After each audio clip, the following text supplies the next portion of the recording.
मोदी सरकार चाहती थी कि धर्मेंद्र प्रधान का इस्तीफा ना लिया जाए, उनका पोर्टफोलियो बदल दिया जाए, मंत्रालय दूसरा कर दिया जाए।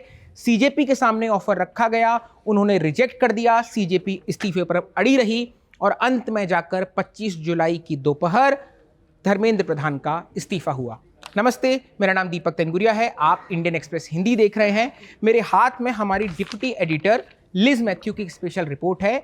इसके मुताबिक सरकार और सीजेपी के दो प्रवक्ताओं यानी आशुतोष रांका और सौरव दास के बीच में जब बातचीत चल रही थी, उस बीच में जितेंद्र सिंह और जेपी नड्डा, जो सरकार की तरफ से दो मंत्री नेगोशिएट करने आए थे, उन्होंने ये मांग रखी कि अगर हम पोर्टफोलियो चेंज कर दें धर्मेंद्र प्रधान का, यानी उनकी जगह एक नया शिक्षा मंत्री आ जाए और धर्मेंद्र प्रधान को किसी और मंत्रालय में भेज दिया जाए, तो क्या प्रदर्शनकारी मान जाएंगे।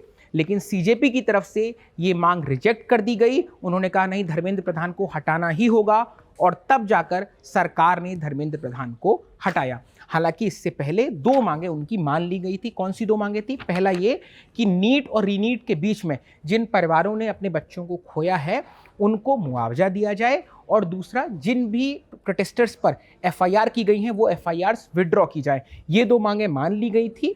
इस बीच में ये भी बात हुई और ये भी ऑफर किया गया कि हम धर्मेंद्र प्रधान का मंत्रालय बदल देते हैं, उनकी जगह नया शिक्षा मंत्री आ जाएगा।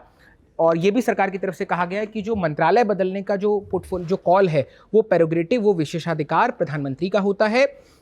हम मंत्रालय बदल देते हैं और एक नया शिक्षा मंत्री आ जाएगा, लेकिन ये मांग नहीं मानेगी। दर्शक यहाँ ध्यान दें कि 20 जुलाई, 24 जुलाई और 25 जुलाई इन तीन मौकों पर आशुतोष रांका, सौरव दास और कैबिनेट की तरफ से, पहली मुलाकात में तो जेपी नड्डा थे और उसके बाद वाली मुलाकातों में जितेंद्र सिंह और जेपी नड्डा दोनों थे। ये मुलाकात हुई थी 20 जुलाई को, जिसमें संसद मार्च का कॉल था, 24 जुलाई को, और उसके बाद 25 जुलाई को, हालांकि वो इस्तीफे के बाद ही मुलाकात हुई थी।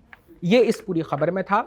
लिज मैथ्यू के मुताबिक सरकार, हालांकि इस सरकारी सूत्र ने यह भी कहा कि आमतौर पर ऐसी एफआईआर वापस ले ली जाती हैं जिसमें सरकारी संपत्ति को, पब्लिक प्रॉपर्टी को बहुत ज़्यादा नुकसान ना पहुंचा हो। ऐसे केस में एफआईआर वापस ले ली जाती हैं।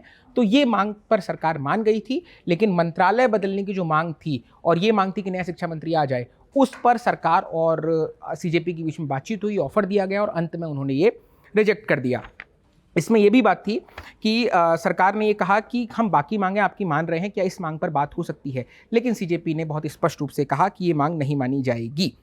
ये भी है कि प्रधानमंत्री जो कैबिनेट रिशफल की बात थी या मंत्रालय की बात थी, उस पर कोई बात नहीं हुई थी। सिर्फ इतनी बात हुई थी कि नया शिक्षा मंत्री आ जाएगा, और आपने देखा बाद में कि उनके इस्तीफे के बाद उसी शाम को जिस लेटर में राष्ट्रपति ने उनका इस्तीफा स्वीकार किया धर्मेंद्र प्रधान का, उसी जगह पर उन्होंने प्रहलाद जोशी, जो कि धारवाड़ कर्नाटक से आते हैं, उन्हें यह अतिरिक्त प्रभार शिक्षा मंत्रालय का मिल गया था।